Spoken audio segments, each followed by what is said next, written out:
I want to talk about your course syllabus.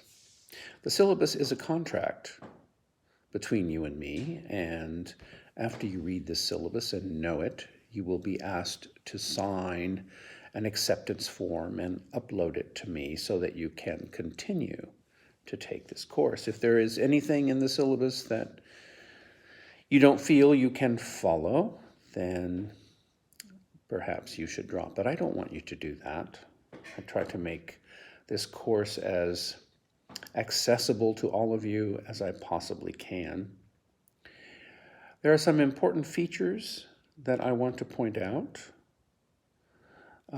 that you will see in the syllabus. The first one is that this course is an asynchronous course.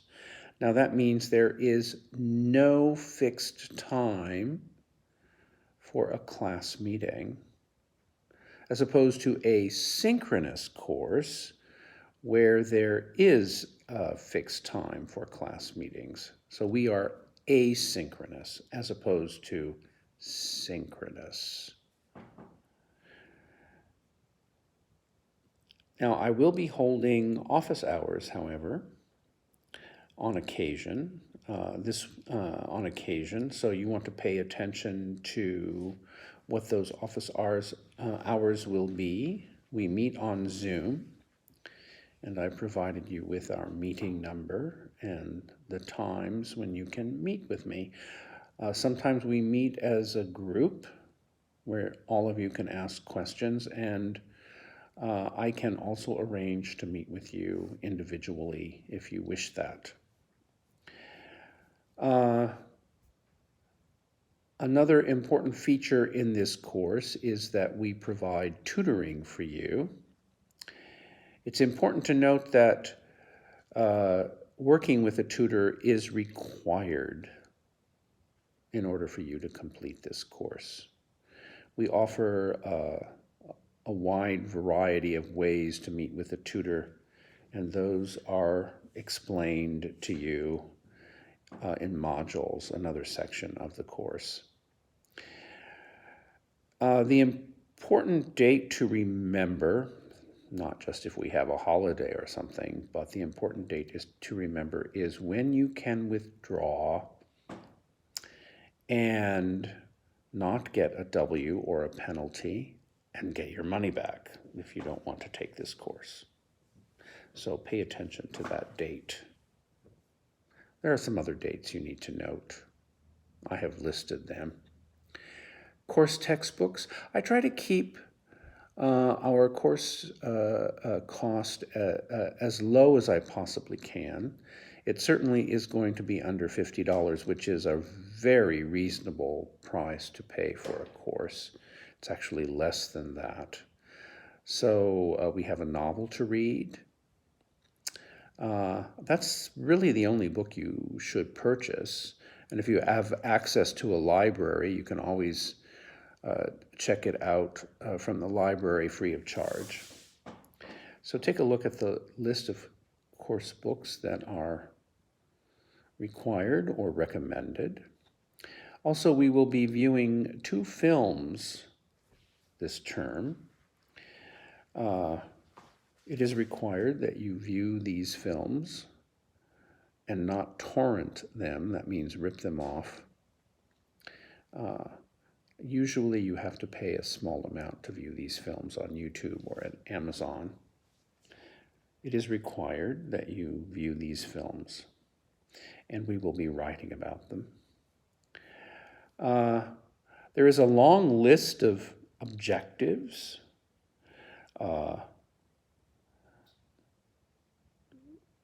Read through them. And SLOs, which are student learning outcomes, what you should know when you complete this course. And you can hold me accountable for that. There are certain things that, when you finish this course, you are prepared to go on to the next course, which is usually a 102 or a 103, and those courses are required if you want to transfer to a Cal State or a UC school. 103 for a Cal State school, 102 for a UC school. Even USC requires 102. The attendance policy is really that you need to check the course website every day and make sure that you have completed all of your assignments. Of course, I don't take attendance, but I do count how many times you are late with an assignment. And if you are late frequently, like more than 6 times, then I may drop you from the class. So given that our classes are very large, you need to understand that being late with an assignment is a great inconvenience to an instructor. It's not good for you either. You want to keep on top of everything. And in terms of grading, I have 2 systems of grading. I give letter grades for writing assignments, major writing assignments, and then also for our daily activities and assignments, I assign points.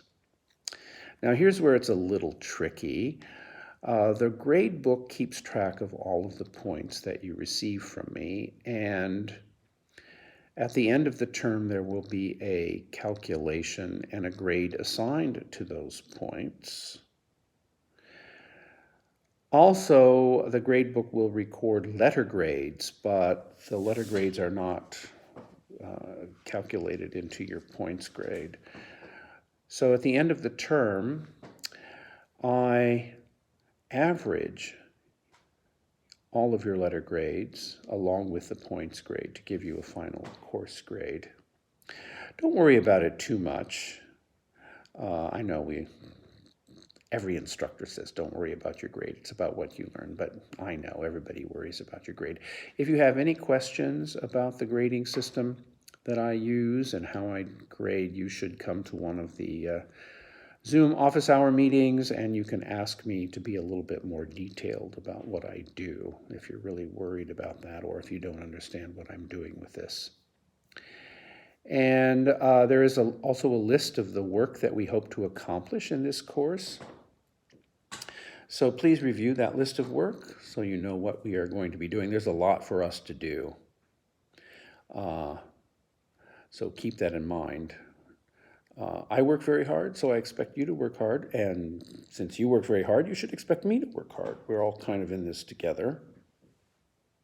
So it's a lot of work for all of us, but it's what we need to do in order to become a successful college writer, which is the whole point of this class, is to prepare you to be successful academic readers and writers.